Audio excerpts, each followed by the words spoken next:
Goalie-specific training. You probably hear that term everywhere, but what does it mean? In this video, I'm going to explain what goalie-specific training is, what to avoid, and how to get cardio that transfers to the ice. The way I look at goalie-specific training is any type of training you do off the ice that's going to make you a better goalie. So anything that I've talked about on Instagram or TikTok or on this YouTube channel, those things all are considered goalie-specific training. But there's another way to look at it, which I don't necessarily agree with, and that is trying to recreate goalie type movements in our off-ice training. And I don't agree with it because I just think that it's suboptimal.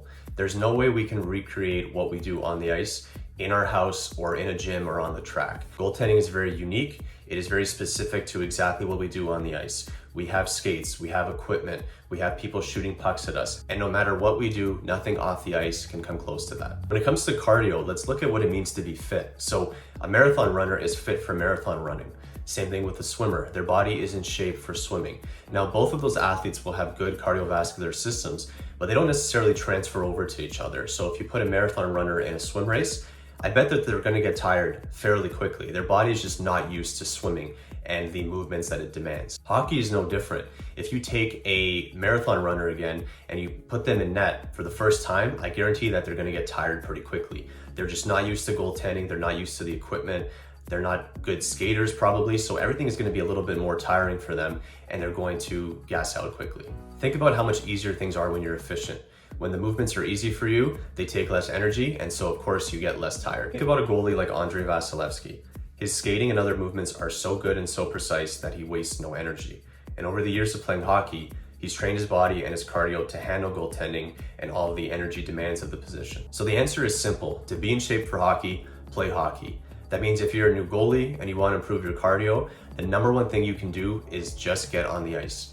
Take every available session that you can, go to shinny games, go to stick and puck, whatever it is, you will get in better shape for goaltending by playing goalie. That, in my opinion, is the most direct and efficient way. No off-ice workout is going to be as valuable for you as actually getting on the ice and playing goalie. Be patient, give yourself time to accumulate reps and the practice sessions that it takes, and realize that even NHL goalies started at the beginning. So take your time and prioritize on-ice practice. Now, this doesn't mean that we can't improve our cardio off the ice, because otherwise I wouldn't have started this YouTube channel. Outside of playing hockey, I think the next best thing you can do to get in shape for hockey is to build a strong aerobic base. And we can do that by going for a lot of walks, jogs, bike rides, anything that gets your heart up to around 120 beats or more for an extended period of time is what we want to be doing to build that aerobic base. You can also do sprints and other interval type training, but I would leave that as a third option. So first we want to get on the ice as much as possible, then we build that aerobic base with walking and running and biking.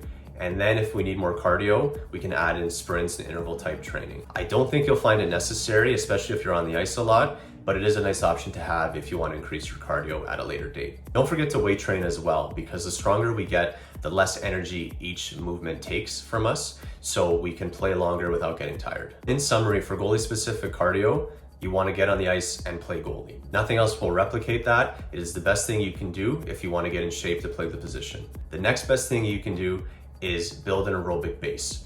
A few days a week, go for a slow jog, a light bike ride, anything that gets your heart rate up for an extended period of time. Don't forget to add in some walks as well. That can also help build our aerobic base depending on the level you're at. And then finally look at doing some sprint training, some interval type training. I would probably avoid anything that looks too much like goaltending off the ice. The reality is it's not as efficient as actually playing goalie to build the goalie skills and the goalie conditioning that we need.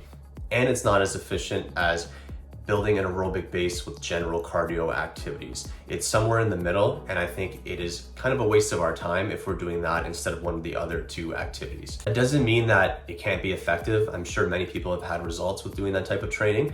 I just wouldn't focus on it if I had the other options available. Let the hours of hockey build your cardio, build your cardiovascular system with aerobic training, and let that accumulate over time. Doing those things will work for the beginner goalie to the most advanced. If you master these two principles, I doubt that you'll ever really get tired on the ice. I hope you like this video. Please click like and subscribe to the channel.